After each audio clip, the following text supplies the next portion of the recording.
Oh, baby, baby. If you guys thought that football was over because the Super Bowl's over and the season's over, you're wrong. Football is never over, especially when you're these three guys right here, including myself, Hogan, talking right now. We're here on Between the Tackles. My buddy, my pal, my co-host, Burg, he's back. He's alive. He's not dying somewhere in solitary confinement after watching the Eagles win, like Manish probably should have been after they won. Burg, my man, what's going on? Oh, what's going on, dude? I'm pumped to be back. Got a new microphone for this recording, so now you can all hear my voice so much clearer. I know you guys all want to hear me spout off all of my horrible takes, but now you're going to hear them a lot clearer. Great to be back. Can't wait to get into this with you. That's right. That's right. Well, we're pumped to have you back, buddy. We got the trio back in action just in time to kick off the official start of the offseason. Manish, my friend, how is the hangover? Have you finally stopped drinking your face off because the dirty birds won the Super Bowl, or what's going on with you?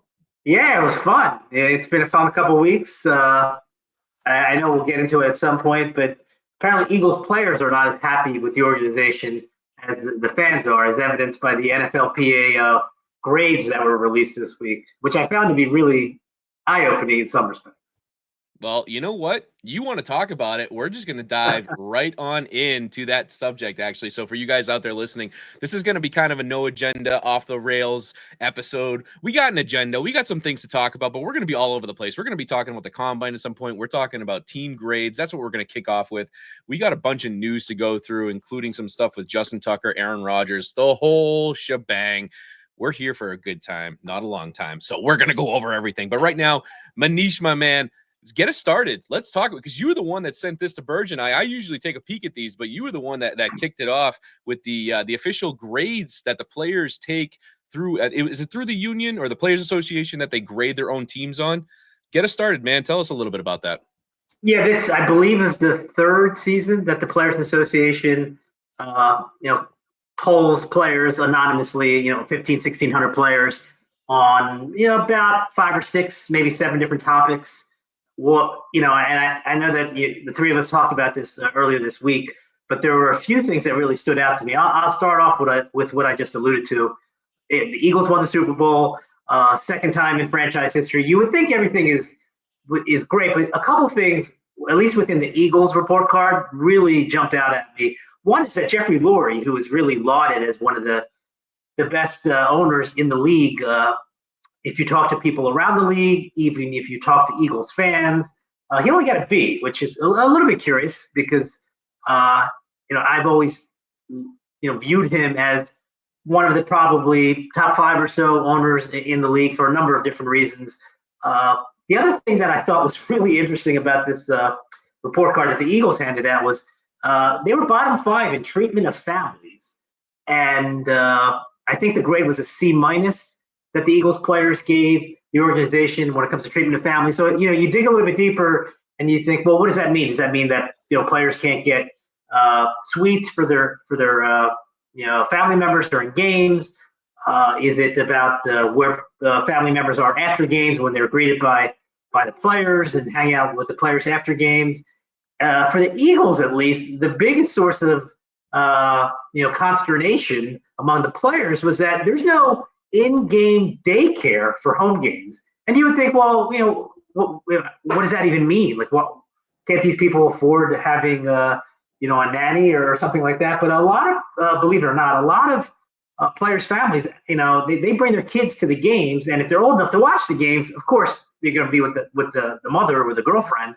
But there's enough players who have kids who obviously can't sit through a 2.5, 3 hour game, and teams for the most part are pretty good about having some kind of daycare facility inside their own building. And for whatever reason, Jeffrey Lurie has not implemented that at Lincoln Financial Field. So I'm getting a little bit in the weeds.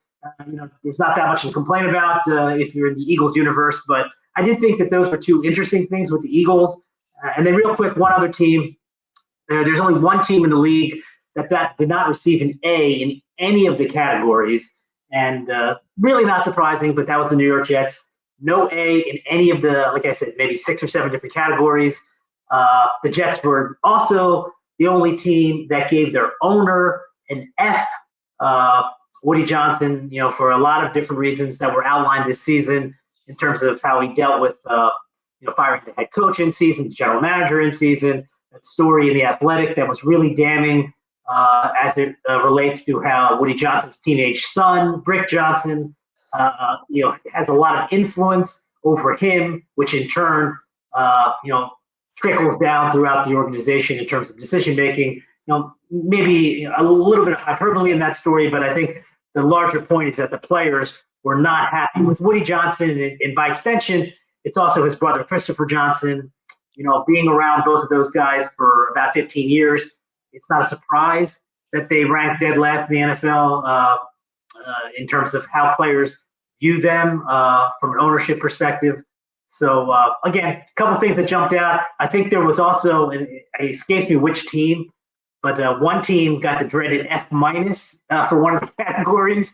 So you don't really, you got an F-. At least Woody Johnson didn't get that. So anyway, just a couple of things that jumped out to me. I find a lot of value in these surveys because they are anonymous. Players can really say what they feel without fear of any kind of retribution. And at the end of the day, media members, fans can have their opinions about what they think an organization is like. But I find it eye-opening to get the player's perspective, right or wrong. I'm not saying that they're right 100% of the time because they're not, but it's interesting to gauge how players feel about various aspects of their own organization. I'm going to jump in here because I'm going to talk about my team, the Patriots. This survey here is really eye-opening when you're looking at the state of the New England Patriots and how far from grace they have fallen over the last 5 or 6 years. I want to know, and Hogan, I'm going to ask you this question. How does a team that has its own planes, their own personal jets, get an F for team travel? How does that happen? They're their own jets. The aviation guy in me wants to cry BS on that, but I know I'm not in the planes. I've never been in them. So there's something going on with this here. Like the whole thing is just crocky. The first guess that comes to mind is if I'm a player, I'm probably not too happy that my head coach is sitting in the back of the plane playing cards with me on the way home after getting my ass kicked by the Arizona Cardinals, who they were the only team that scored worse than the Patriots. So, but the Patriots, they gave their head coach a B+. But I don't know. That's the Kraft. I mean, Kraft got a D for ownership. Yeah. So I'm not surprised. Well, for me, like Kraft getting a D, like for a guy who's over the last 20 plus years is talked about as one of the the best owners in the game, in the history of the game, blah blah blah. Obviously, we've seen him kind of fall from grace a bit when it's come to him trying to get into the Hall of Fame. His whole thing with that went on down in Florida. We won't get into that, but like you have all these things that play into it. And now Robert Kraft getting a D, that does not help his situation of wanting to get into the Hall of Fame. I don't care what anybody says about what he's done in the past. Clearly, the Krafts are doing something wrong if the players on their team are extremely unhappy in multiple categories. I think that the graphic you sent to us over maybe it was a couple days ago listed them overall ranking of all of these. They were like 31st of 32, like you said, the second to last. Like to me, that's a joke for this organization that's had so much success over the last 20 plus years. Obviously, not the last 5 or 6, but like. It really, really shows how far they've fallen. Well, that's the biggest thing. I think I look at it where you see the perennial success they had for Brady and Belichick for so long that covered up a lot of BS along the way. That's the biggest thing is you can get away with having a mediocre weight room and crappy team travel and not a great nutrition plan or whatever else is graded on that list as long as you win and you win Super Bowls. It's big. I mean, Manish talked about it to kick this thing off, talking about how the Philadelphia Eagles just won the Super Bowl. But if you look at their responses on the survey, you would think they're a bunch of miserable bastards. I mean, but they're clearly not, though. Like, that's the thing. They just won a Super Bowl. They obviously love what they're doing, but at the same time, they're not happy with some of the facilities and stuff. The biggest surprise that I want to talk about in that is I tend to gravitate towards the head coaching grades and the ownership grades. And the ownership grades, not surprising at all to see who was rated low and who was rated high. The head coaching one is always kind of an enigma to me. And the biggest one that jumped out to me, believe it or not, no coach graded lower than a C. But the ones that graded at the C level were kind of a little bit of a surprise. Kevin Stefanski for the Cleveland Browns, a 2-time Coach of the Year winner, getting a C from Cleveland, where it's like, I don't know. I usually cut Stefanski a lot of slack. I personally think he's a great coach. And I actually had somebody ask me that if the New England Patriots weren't able to get Mike Vrabel and hypothetically Stefanski was on the table, would I take him? Absolutely. 100%. What he's been able to do with that organization, with what he's been had on the roster, and still able to win games, obviously not, they make deep playoff runs, but the fact that players kind of don't like him is the vibe I'm getting from the survey is very, very interesting to me. And I don't know if either of you got a comment about that, where it's like, I as an outside fan looking in, I would take Stefanski all day, but as a player, is he just not likable? I don't know, but I mean, I'm looking at the other two coaches real quick, Manish, before I pass on to you. The other two coaches that got C's are no longer employed by their teams. Right. So, like, expectedly so. Yeah. So that's an interesting tidbit. Right. Yeah, it's interesting to get a window on what matters to players. As fans, we just look at bottom line, wins, losses. Hogan, you mentioned Stefanski won 2-time Coach of the Year. That's a direct reflection of wins and losses and expectations prior to the season versus what the final result was from a win-loss perspective. But there are a lot of different elements of how you relate to players. I hate to circle back to the Eagles, but they aren't Super Bowl champions, so I'll do that. Nick Sirianni got an A-. And look, Nick Sirianni, among a segment of fans that follow the Eagles, and certainly among a segment of fans who aren't Eagles fans, but just NFL fans and media as well, they lampoon Nick Sirianni. I mean, what does he actually do? He's getting carried by his coordinators. Vic Fangio's the brains behind the defense. Kellen Moore was the brains behind the offense. I mean, this guy, who cares what his record is? Like, he doesn't really do much. But when you look at the survey this past season, Eagles players gave him an A-. And I think a large part of that, in this particular example, is that he relates really well to players. And that stuff resonates with him. That matters to them. Day-to-day interactions, whether it's, on the practice field, in the facility, managing egos, massaging egos, all of that stuff is important to players. And that's stuff that fans don't care about because it's a bottom line industry for fans.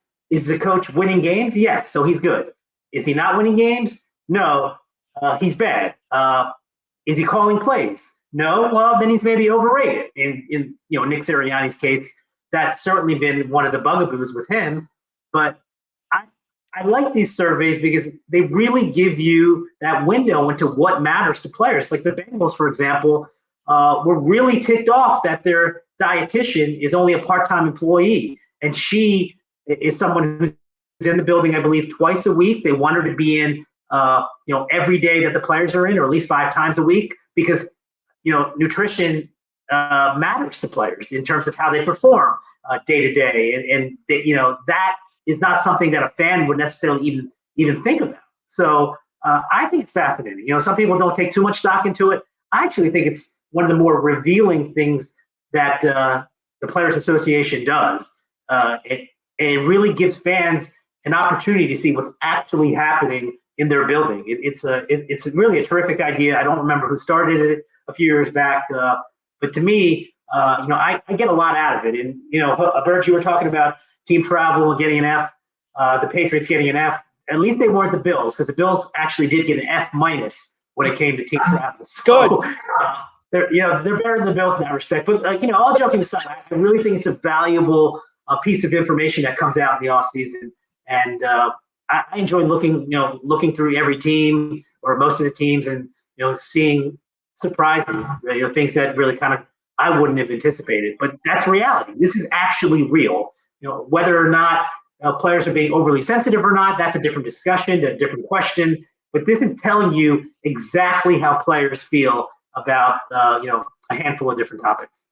Yeah, it's interesting because you look at teams like Dallas and Las Vegas, A and A- for their head coach, both gone, both out the door. You look at the Kansas City Chiefs. They've had this amazing run of, the dynastic run. They give their owner a C-. Like, yeah, it really does open your eyes more so than just looking at the bottom line, like all of us fans do. It certainly is very interesting to see.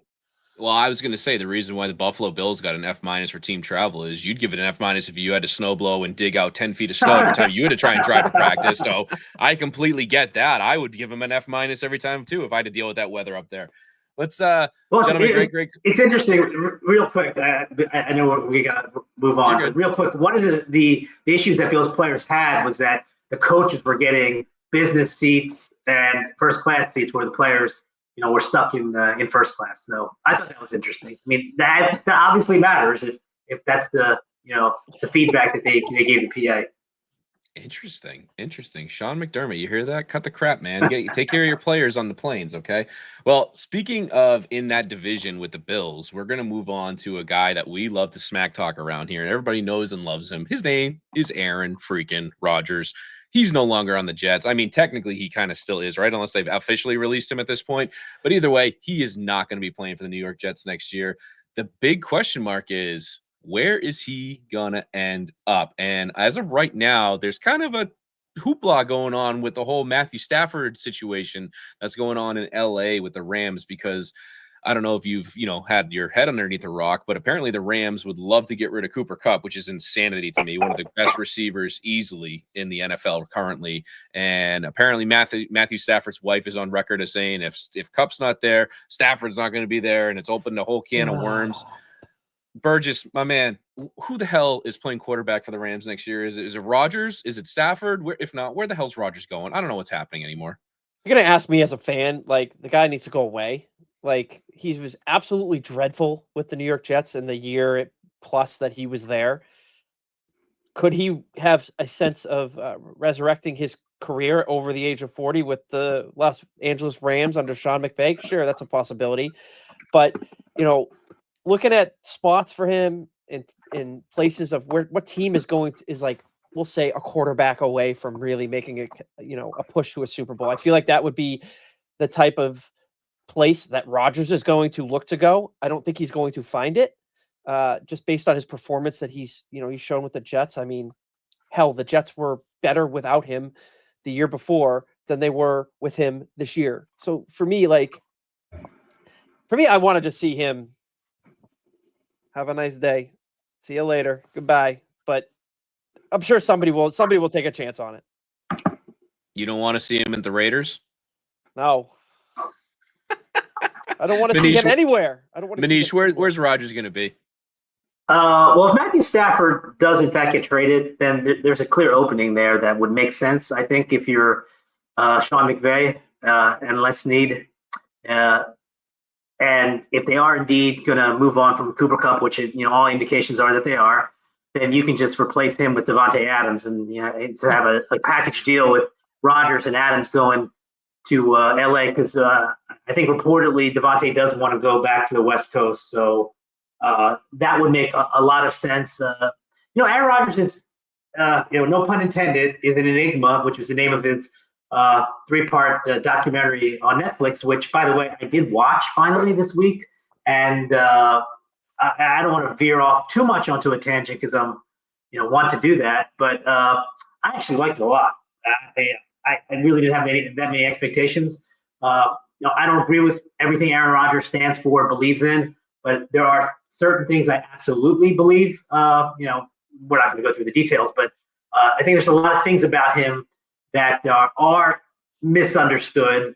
There are some things that are understood perfectly about him, but there are, I think, a lot of things that are, unfair. And even if you just look at this past season, Burg, you hit on it. Look, they won 5 games. So that's ultimately a reflection of the quarterback. He's going to get the blame, even if it's not necessarily all his fault. Statistically, and I know numbers can lie, but statistically, Aaron Rodgers was not awful. Almost 3,900 passing yards, 28 touchdowns, 11 interceptions. I know that some of those numbers were backloaded after they were out of postseason contention. So take that for what it's worth. But it's not as if he was as bad as actually I thought he might be coming off the Achilles. I actually thought that he was pretty good on the tail end of the season. You could say because the pressure was off. I don't really know why, but he didn't limp to the finish line. He had some uneven performances in the second half of the season, but he also had some performances that make you think, yeah, he's not the 4-time MVP, that he was as a younger player. But this is a guy who, if surrounded with talent, can still help you win. Even though he didn't help the Jets win, that doesn't mean that he won't help another team like the Rams, for example. When, for me, I've always thought these last few years, it's not a matter of whether Aaron Rodgers can be good on any given week, because I still think he can be. It's a matter of, can he consistently be good for a 17-week season, and most importantly, can he stay healthy at the advanced age that he is. I don't believe that he can, but I don't think it'd be the worst thing in the world if the Rams took a flyer on him if Stafford left. Now, what I will say is Aaron Rodgers has made it clear that he wants to go to a quote-unquote good team. I know that's a vague description, but he was asked that recently, and that's kind of how he boiled it down.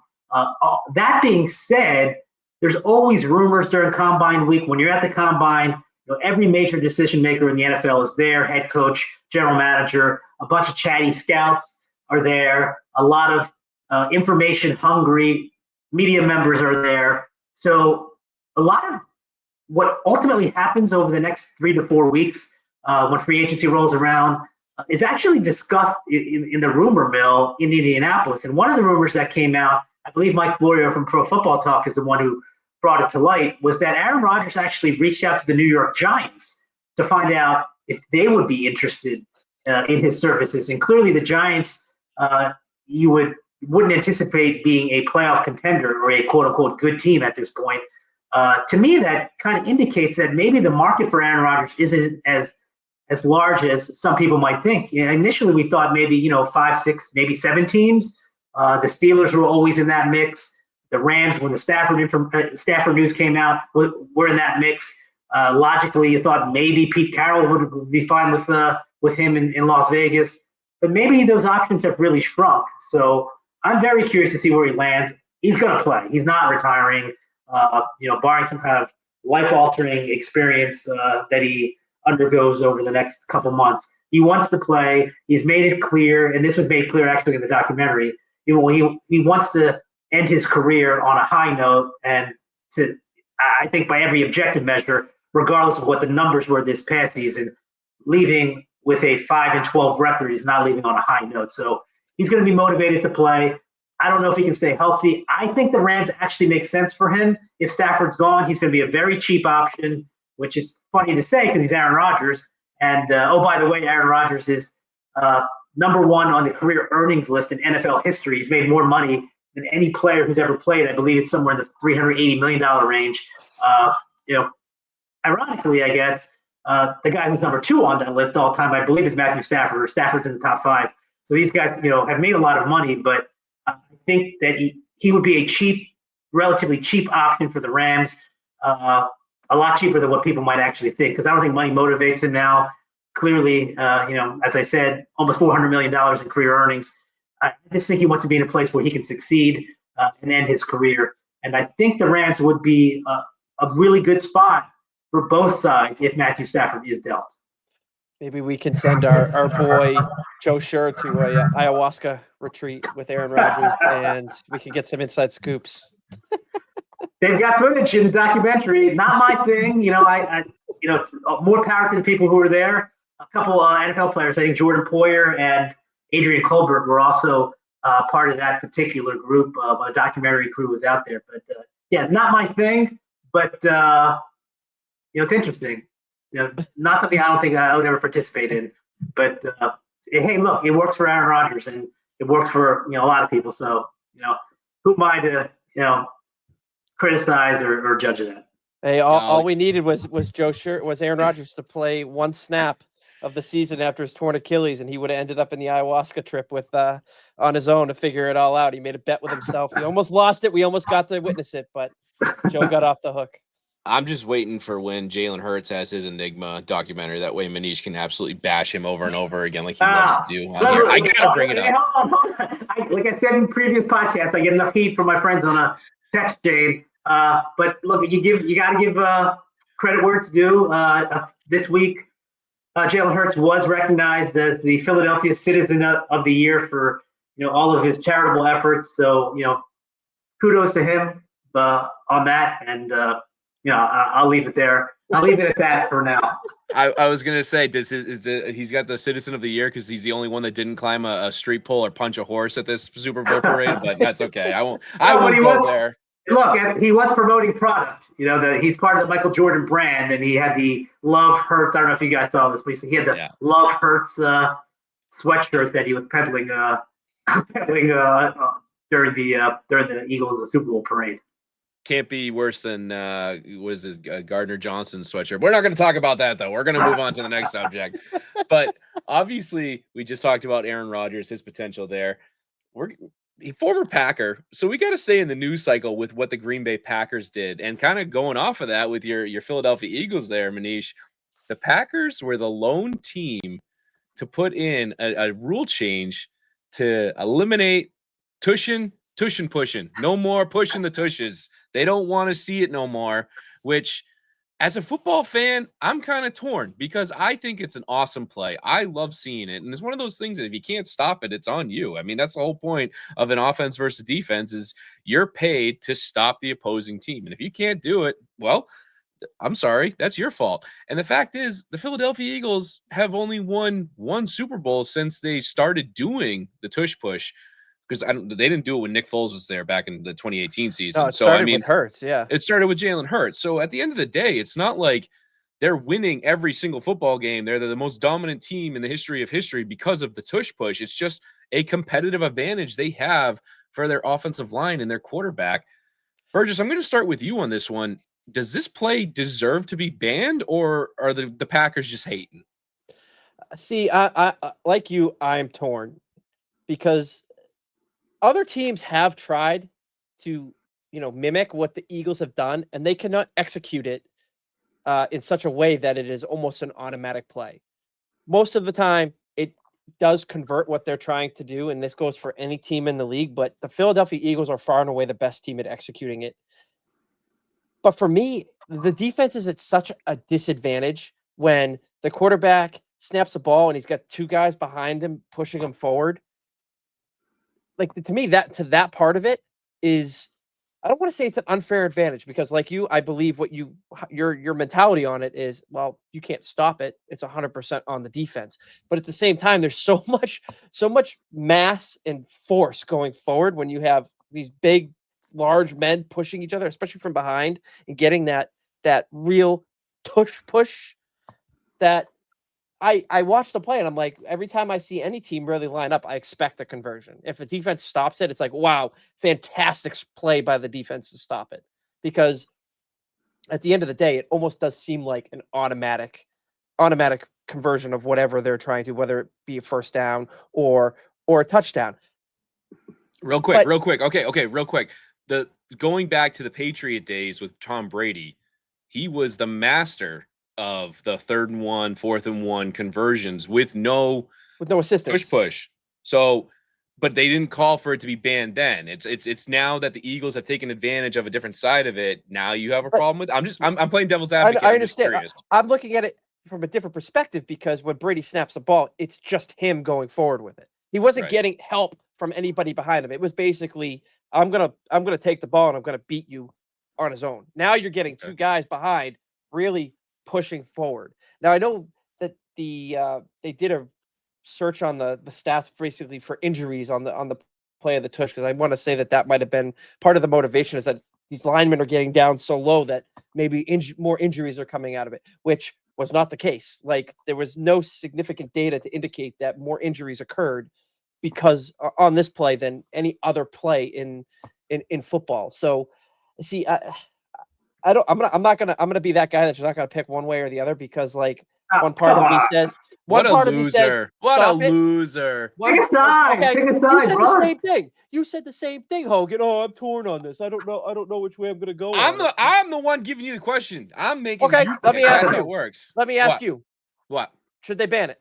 No. Okay. That was hard. I answered it. Manish, go. Yes. Yeah, I'm not torn. Yes. I'm not in the least bit torn. I don't like the play. I've never liked the play. I'm with Burg in the sense that you've got Dallas Goedert and Saquon Barkley on most plays pushing the quarterback, into the end zone in most cases, or on a 4th and short, 3rd and short. I don't like it. I'm glad, Hogan, that you brought up Tom Brady because, as Burg said, nobody was behind Tom Brady other than the football gods, I guess, pushing him forward. But there was no actual man or men behind him. He was just so smart about maybe waiting a tick, seeing where there was maybe an opening, or I don't know what his thought process was, but he was brilliant at it. He wouldn't just get the yard; he would get like 2.5 yards. Sometimes I saw him like skirt through for like 3 yards, and that's just his own doing. And that's a quarterback sneak. If the Eagles want to do a quarterback sneak because they tout how Jalen Hurts can squat 5 billion pounds, he's got the force in his thighs, then just do that. I don't like the idea of anybody being pushed forward, and that actually extends beyond the tush push.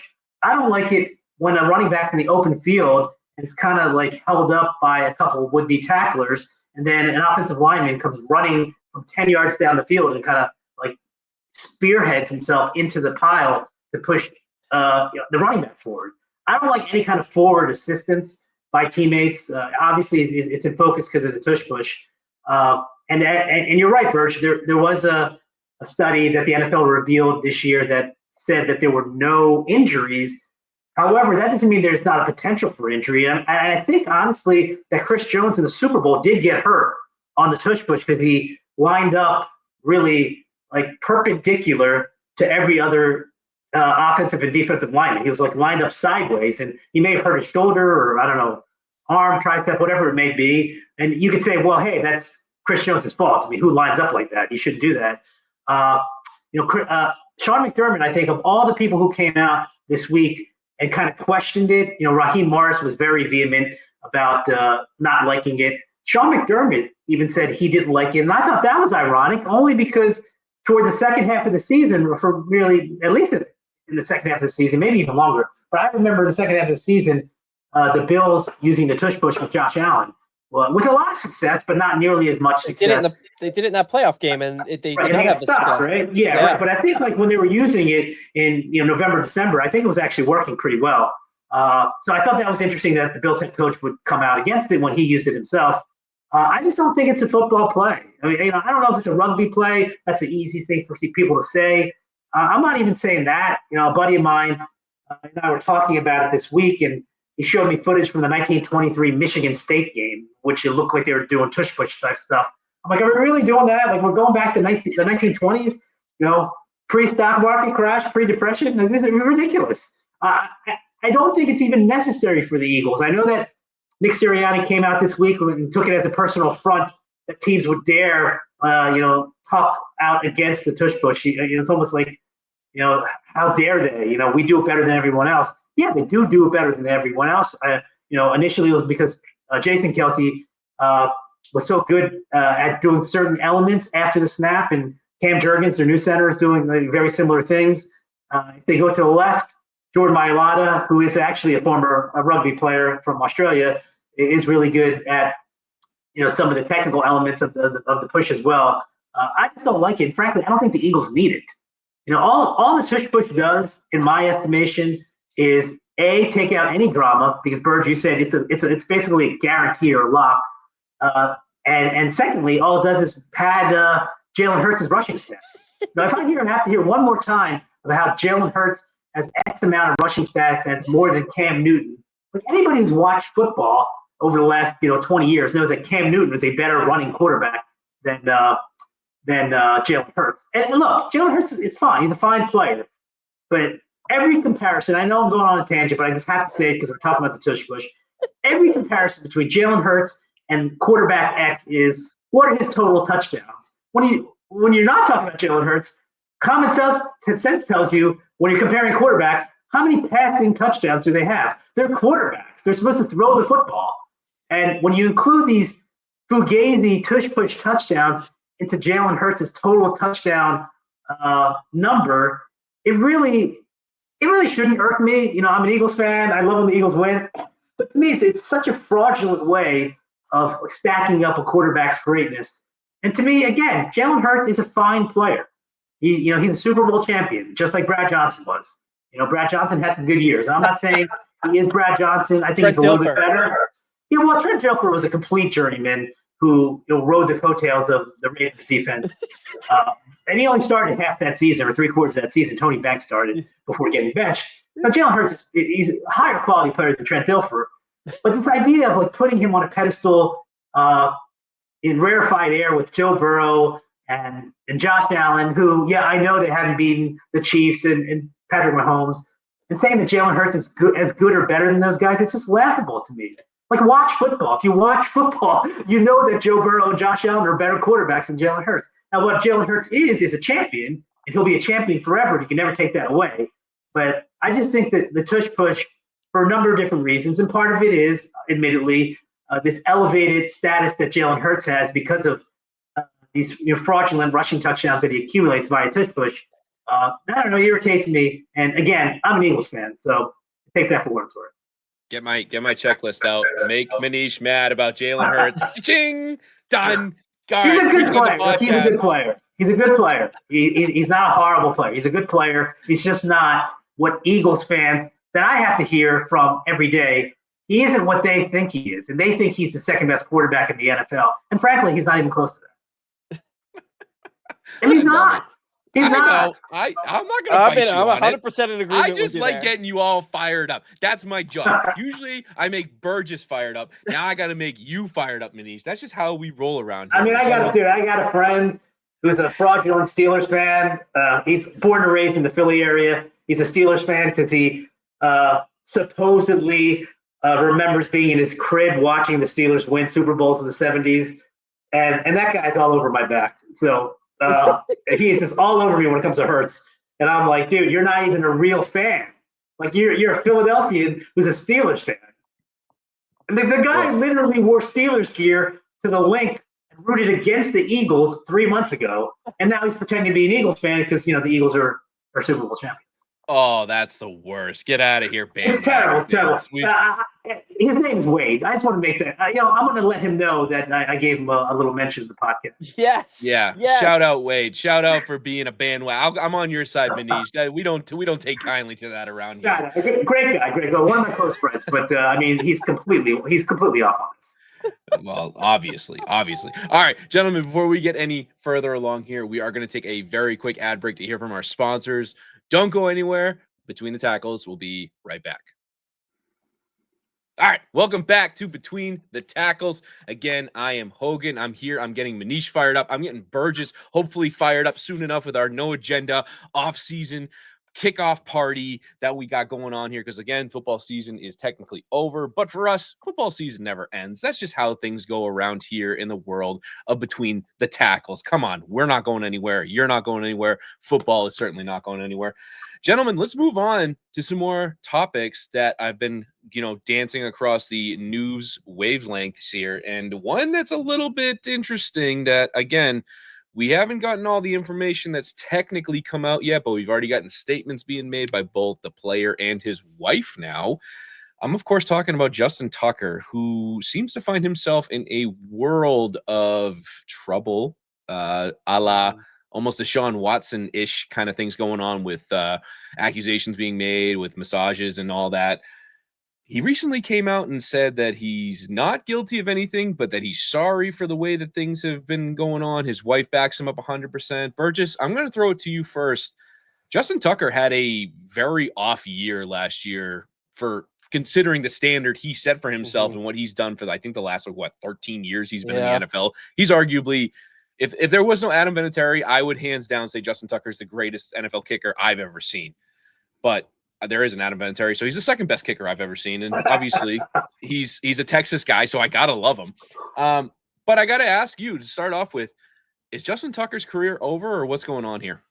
It's going to be certainly interesting to see where it plays out over the next few months, as more information comes out about the situation and all that. Now, if we're talking just strictly from a player football standpoint, guy had an off year, so no, he's not done.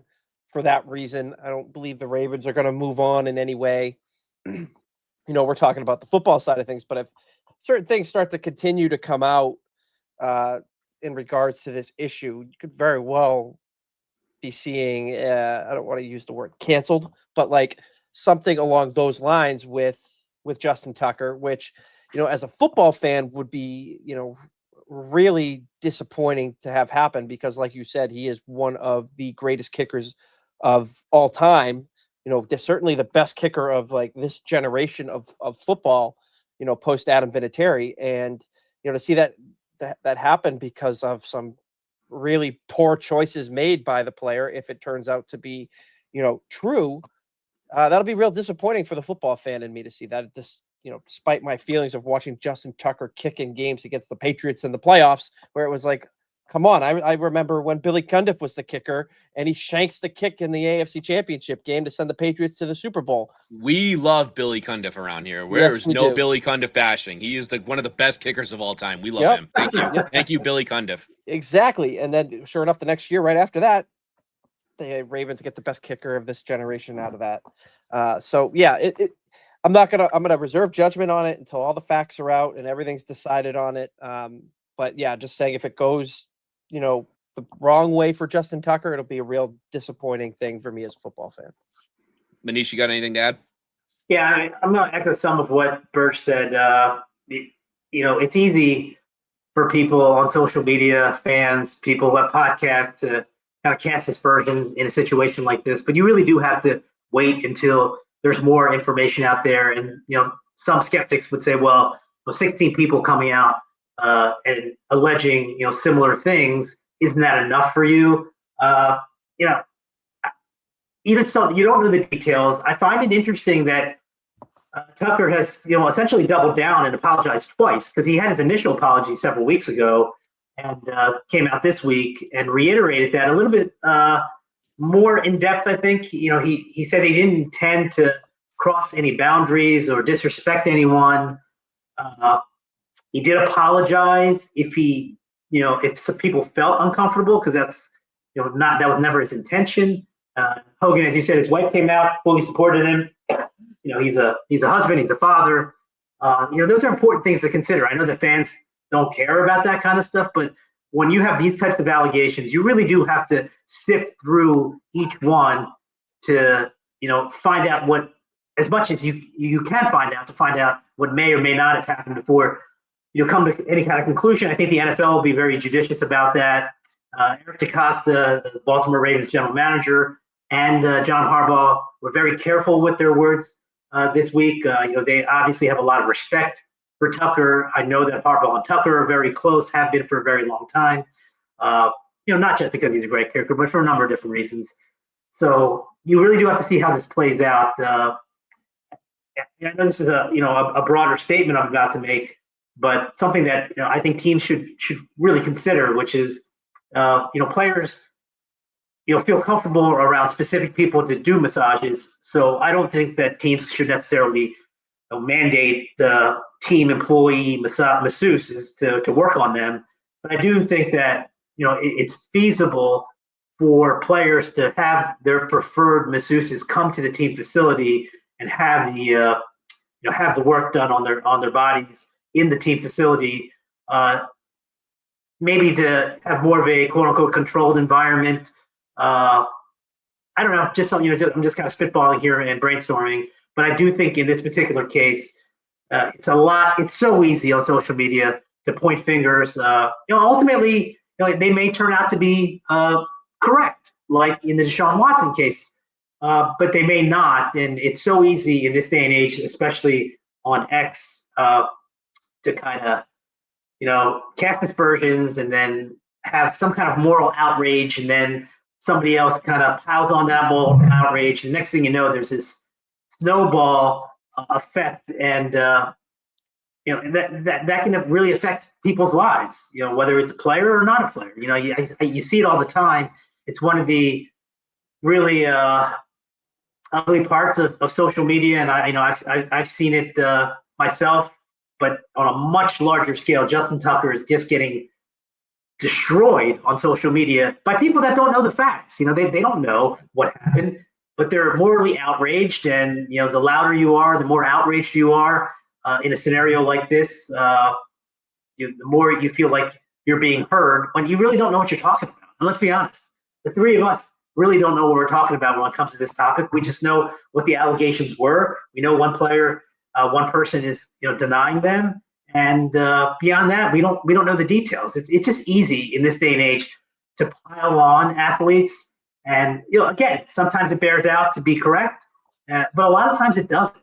And I would heed some caution here, and keep in mind that he's a multimillionaire. He's got more money than all of us can dream about, but he is he is a dad, and maybe I'm just sensitive because I'm a new dad, but let's kind of see where this goes. And if the information ultimately leads to him, not deserving the right or not having the right to play anymore, then so be it. And then the judicial system will take care of itself. But I just think this is an early stage in this situation. At this early stage, you just say, oh, this guy's he's done, he's a creep. We're going to cancel him. That happens too much. It happens every day, and it's something that it bothers me. It's always bothered me. And again, give it some time, let it breathe, and let's see what more information comes out of this. Right. That wonderfully said across the board about everything there. I mean, the only thing that I'm just going to go on record saying that I'm 100% correct about is he's the second best kicker behind Adam Vinatieri. I'm not wrong about that. You can fight me tooth and nail, but I'm going to go down swinging without, fighting you on that one. So, and Adam Vinatieri got robbed. He should have been a first ballot Hall of Famer. Amen. Anyway. Kickers are not going to be first ballot Hall. Come on. Kickers cannot be first ballot Hall of Famers. We're going there. I'm asking this honestly. I really don't know the answer to this, but is Morton Anderson in the Hall of Fame? Yes. Okay. I believe he is. I because I think, pre-Vinatieri, Anderson was the best best kicker in NFL history. Yeah, he is. Right. And so if the best kicker in NFL history to that point didn't get in on the first ballot, then why should the best kicker since Morton Anderson get in as a first ballot Hall of Fame? This is completely off topic from what we're talking about here, but no. I'm going to say it because it needs to be said, because this goes back to my irrational hatred of what the Hall of Fame does at this point. There shouldn't even be first ballot crap. You know what the Hall of Fame should be? You're either in or you're not in. Not, wait X amount of years for you to get in, blah, blah, blah. You're a Hall of Famer or you're not. Just like Eli Manning is not a Hall of Famer. That's right. I said it again. Suck it, Eli. I had to throw it in here one more time because it's so good to tell you to suck it. Can't spell eliminated without Eli, and you're eliminated from the Hall of Fame. I did it. Anyway, let's move on to our next segment. Oh, I got myself going there for that one. All right, we got some combine stuff to talk about, but before we really get into the combine nitty-gritty stuff, where I'm sure our good buddy Manish is going to give us some awesome stories, per usual, we got a couple of players that I want to talk about, and I'm going to split this up between the two of you. Where Burgess, I'm going to talk about a guy that has certainly been jumping all over the Patriots' radar recently, and that is Abdul Carter from Penn State, who the argument is being made right now that he could potentially go number one overall, being the best pass rusher that, is coming out since Micah Parsons there from, his alma mater as well. He might need foot surgery. The reports are kind of all over the place where doctors don't want him to get it. The stress fracture, he's saying he's 90%. He played last year on 60%. Is Abdul Carter a guy that you want to see the Patriots take a flyer on, potentially if he's sitting there at 4, or do we have bigger needs that we need to take care of? Oh, if he's there at 4, I'm smashing the draft button on Abdul Carter. Like, we saw what he did in the playoffs for Penn State, and basically throughout the whole year. And if that was 60% of what he was playing injured, I want to see what 100% looks like. And for me, as a Patriots fan, I'm hoping that this scares off the Tennessee Titans and the Cleveland Browns and these teams above the Patriots, because he's the guy. He's number 1 on my board. I want him above anything at that spot. I think he could really transform the Patriots defense and their pass rush, because we saw last year that their pass rush was non-existent. And I think he could really be a great piece for Mike Vrabel to work with on the defensive side of the ball. And I hope that, this news that might give those teams a little bit of a pause. And I hope it just doesn't cause the Patriots to have a pause and have a situation, albeit a little bit differently, like Jalen Carter slipping in the draft, what was it, 2 years ago to the Eagles because of his legal issues. I hope that he's there for the Patriots, because, outside of him, I'm not looking at a wide receiver, the flashy Travis Hunter. That's not where I want the Patriots to go. It's either Carter or an offensive lineman or a trade back. That's where I'm at. That's 100% where I'm at. Patriots need to focus on building those trenches this year. Fatties for the win. That's what we want. If Carter's not there, we're taking a fatty, whether it's Will Campbell or Kelvin Banks Jr. Take it to the bank because I said it. All right. You touched on a couple of teams that need quarterbacks. And Manish, I'm going to give this one to you here, where Shedeur Sanders is not throwing at the combine. And the biggest thing with this is you asked a question in here that I really liked, and I think we could talk about this more, is in general, does it actually really matter if quarterbacks throw at the event? And I know there's been some big profile guys that have not thrown at the combine over the last few years. And even some guys who don't participate, it's kind of like they wait till they're all the pro day, or, come out and even say like, the tape really tells the tale. And I'm kind of a believer in the fact that the combine is a great measure of athletic ability and everything. But at the end of the day, you're not facing a pass rush. You don't have any pads on. You're throwing bombs to receivers you've never played with before that run 4.2 40s, which of course anybody's going to look wonderful doing that stuff. But when you see the actual tape of a player playing, that's what really jumps out to me to be like, okay, can this guy take the heat of the moment? Can he come up clutch? Can he throw a pass with the defender rushing his face? Can he scramble out of the pocket and make a play when he needs to? And obviously we know what Sanders can do with what he did at Colorado the last couple of years with obviously his dad coaching him and everything. But for you, where he's supposed to be that generational talent, does this make a difference to teams when they're looking at him at the combine? Where is he being too flashy again, the whole primetime thing? Or what does this say about the kid? I think it says that he's getting great advice, to be perfectly honest with you. And this is coming from a guy who doesn't always agree with what Deion Sanders says or does. But I think it makes perfect sense to skip this. And Deion knows this, being not only a former player, but being in the media, or at least working for the NFL Network. This is a TV event. So the NFL is not happy, obviously, when quarterbacks who are projected to be, top 10 picks or first-round picks don't throw at the combine. But it makes no difference. And believe me, talking to general managers, front office execs, scouts through the years, it does not impact their evaluation of a top-flight quarterback in the least bit. Because, as you said, Hogan, they're throwing to guys that they're not used to throwing to. So maybe the timing's a little bit off. And even if the timing's not off, even if they're throwing well, who cares? They're wearing T-shirt and shorts. That means nothing. If you're going to do that as a team and take stock in like how well a quarterback performed at the RCA Dome or whatever it's called now, then you're probably not a good organization. None of that stuff matters. He will get a chance at Colorado Pro Day to throw to guys he's familiar with in an environment that he's comfortable with. And then after those workouts, he will have private interview sessions with various teams up at somewhere on campus, or maybe at the football facility, whatever. Go to dinner locally so the teams can get to know him a little bit better. This just hurts NFL Network's ratings. That's or ESPN's ratings. I guess it's on NFL Network. That's all it is. It's a TV event. It means nothing when it comes to whether a quarterback's stock is going to drop or go up. None of it really matters. If you're like a mid-round quarterback or projected mid-round pick, you certainly should throw because, again, you're eager to do whatever it takes to make it in the league. If you're a first-round pick, it does nothing for you. Now, if you skip your pro day and you're a quarterback, and honestly, I can't remember the last quarterback to skip his pro day because I don't think that's wise. That's a different discussion, but he's not going to do that.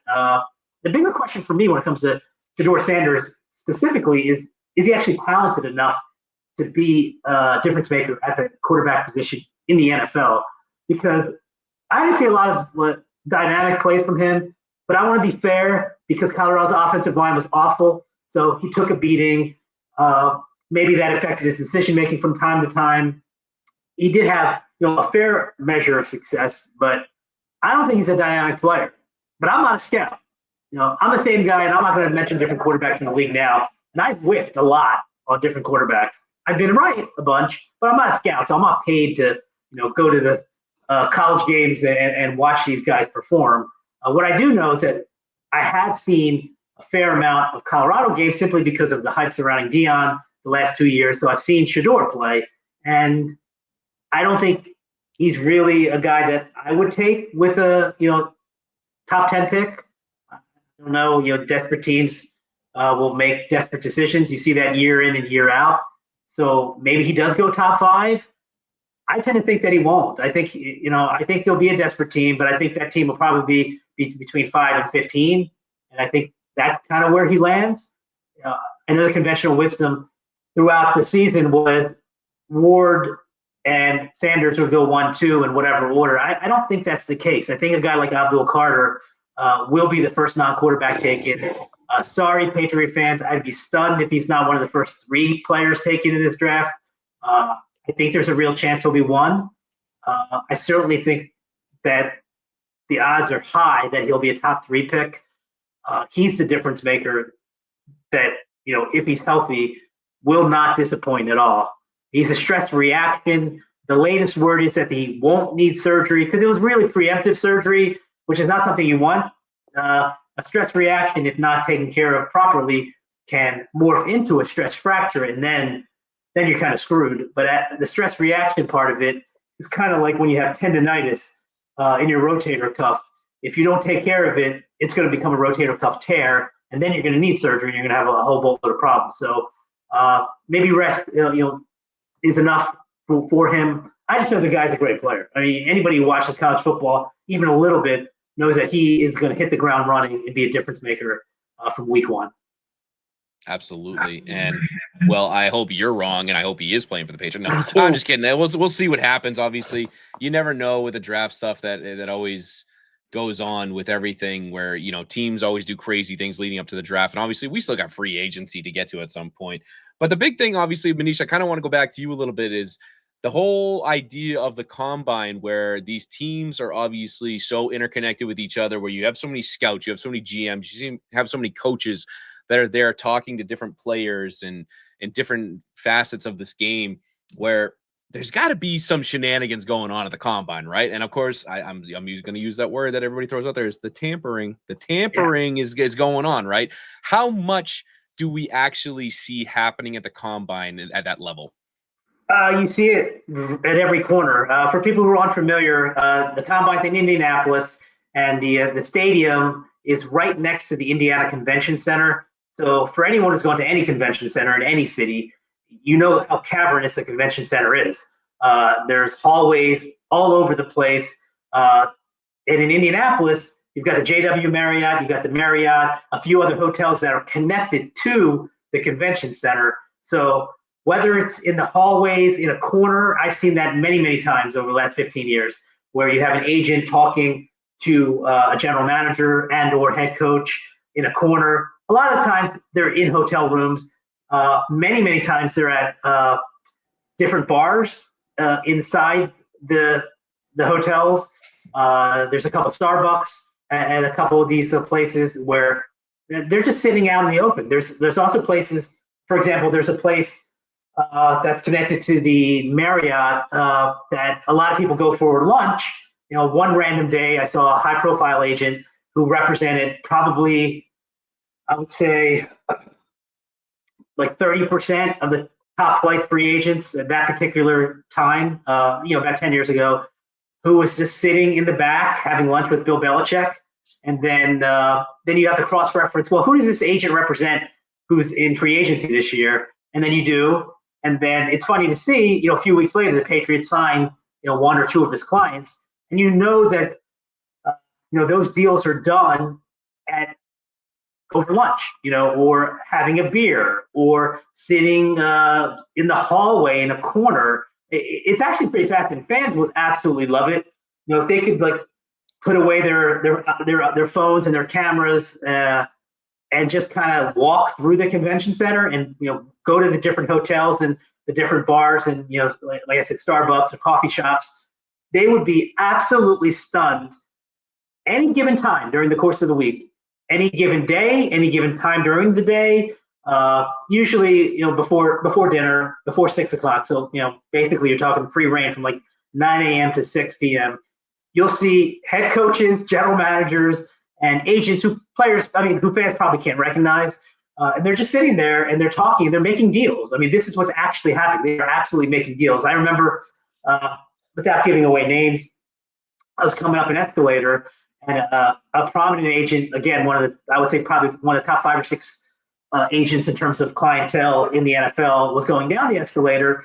And I said to him, I heard that the Jets are interested in his top free agent that particular year. And so, so I'm going up the escalator. He goes down the escalator and then quickly gets back on the up escalator and kind of like runs up to me and says, "Oh, well, what have you heard?" And then we were talking, and the Jets actually did sign this guy. And so, I heard from somebody in the organization, in the front office, that they were targeting this one particular player before the team had actually scheduled. They'd scheduled a meeting with the agent, and they were going to meet with the agent later that day or the next day. And so I actually told him, the Jets are like, they're not BSing you. Like you schedule the meeting because you think, as an agent, you want to cast a wide net. You want to find out what the market value is. And the market's actually set at the combine for particular high-end players. You get a gauge as an agent. Who are the teams that are really serious about your client? What's the actual market? Because you can come in the combine week as an agent saying, well, I think my guy's worth $12 million a year. And then you talk to 7 different teams and you find out your guy's actually worth $17 million a year. Or you're disappointed and you find out, your guy's probably worth closer to $10 million a year. So the market actually gets set during these meetings at the combine. And that's during the daytime. That's really where like a lot of the business is done. A lot of the BS and kind of tabloidy stuff occurs after, dinner time when, guys are at different bars, and you can go into a specific bar and find, 10 head coaches. I'll give you one story without giving away one of the head coaches because he's still a current head coach, but I'll mention Jerry Jones. So Jerry Jones, there were 6 people left at this steakhouse that was open. It's called Prime 41 now. It was called something else, 15 years ago. But they basically stay open until sunrise. There were 5 people left in the bar. It was me, another reporter, Jerry Jones, a current NFL head coach of a playoff team. I'll leave it at that. And other people that are not affiliated with the NFL. It was like 5 a.m, and you see and hear different conversation because there's only like 5 of us in the bar. I mean, this is a bar that's packed with hundreds of people throughout the night, and then it kind of siphons off until there's like 5 or 6 people there. And I had never met Jerry Jones before. This is the first time I actually met Jerry Jones. I had a great conversation. You probably wouldn't even remember it. I'm not sure he was, fully, I was, it's a bar, so I'll say that. And you get so much information, you just have to stick it out. I'm speaking from a reporter media perspective. If you stick it out, you'll see some things that you wouldn't believe, and you'll hear some things that you wouldn't believe. And I know I got guys, I shared a story. I'll give everybody the Cliff Notes version of that. At the combine, I was talking with a couple reporters and an agent at a bar late at night, and Aaron Hernandez showed up. And this was early in Aaron Hernandez's career. He had established himself as a difference-making player, and we were at the bar together for, I don't know, an hour or so. And we decided to go to a different bar, and we shared a cab. I was in the front seat. The other 4 guys were in the back, and they stuck me, the reporter, like the average everyday man, with the bill. Not Aaron Hernandez, who had made millions by then. He stuck me with the bill, and then we went to another bar. And we spent some time there, and I made a joke about something, and Hernandez did not like it, so he shot me the nastiest look. Figuratively shot me the nastiest look, and then just to fast forward to the end of the day, we left the bar, we went into a cab, we were hailing a cab, and Hernandez was inebriated and decided to relieve himself on the cab in the middle of an Indianapolis street. One of the memories that I'll never forget. And I know the 2 guys who are in the media now, still to this day, who cover the NFL. I know those guys won't forget either. But those are the types of things. It's almost like a weird universe. It's like the rules don't apply. And typically, again, you don't see current NFL players there. It's just college players, and then every major decision maker in the NFL, general manager, coaches, head coaches, scouts, and such. But you see a lot of interesting things that you don't see anywhere else and any other time during the year. Just a weird, like, I would hope that every fan got an opportunity to see this. It's so strange, and for fans it'd be surreal because they don't get to see these coaches and general managers up close and personal. But just to see the deal making that happens, sometimes in secluded areas, and sometimes really just out in the open, like in the corner of a convention center. It's fascinating, but yeah, it's tampering. I mean, the NFL doesn't care; they couldn't care less. They know it's happening. Anybody with eyes can see that it's happening, and it's happening throughout the day for essentially a week. And that's where all the groundwork gets done. I've had many agents tell me they knew when they left the combine that their client was going to sign with this team. Now, some players were like, I talked to like 4 teams that said they were serious, but I won't find out how serious they are until free agency begins, and then they actually give me their offer. That happens a lot, but there have been many times where agents of high-profile players have told me, in retrospect, I knew that my guy was going to go to the Raiders or they were going to the Chiefs. I knew based on the conversations, based on the numbers that were being floated around. So that's why this week is pivotal. Even though free agency technically doesn't start for another couple weeks, it's underway now. And I would say probably 30, 40% of free agents already know where they're going, or at least their agents know where they're going. And it's just a matter of kind of like getting some of the details on the contract numbers. But the numbers are being discussed. They're being discussed now. And, so from a Patriots perspective, for example, I would say that Elliott Wolf and Mike Vrabel have a pretty good idea of who they have a chance of getting in free agency and who they're not going to get. Maybe they're too pricey, and I don't want to drag this on. I know we're probably going to talk about the Patriots a little bit, but Mike Vrabel, I thought, said something interesting about understanding that in free agency, you're going to have to group players. You have a group of 3 or 4 players. Maybe you're going to have to overspend. Elliott Wolf said they're not going to be frivolous. They know what they need. So you got to go in. The best teams know, who they want to target. And if they realize quickly during these conversations in Indianapolis that it's not going to happen, they pivot to, option. It's not really option B. It's like option 1A and 1B and 1C. There is one thing, though, and I know I'm dragging this on, but there is one thing that Vrabel said this week that I really can't relate to. He used an analogy of like buying a car. And if you really like a car and there's only one left, you're probably going to overpay for it. And I don't know, Mike Vrabel's got more money than I can ever dream of. So maybe this applies to him.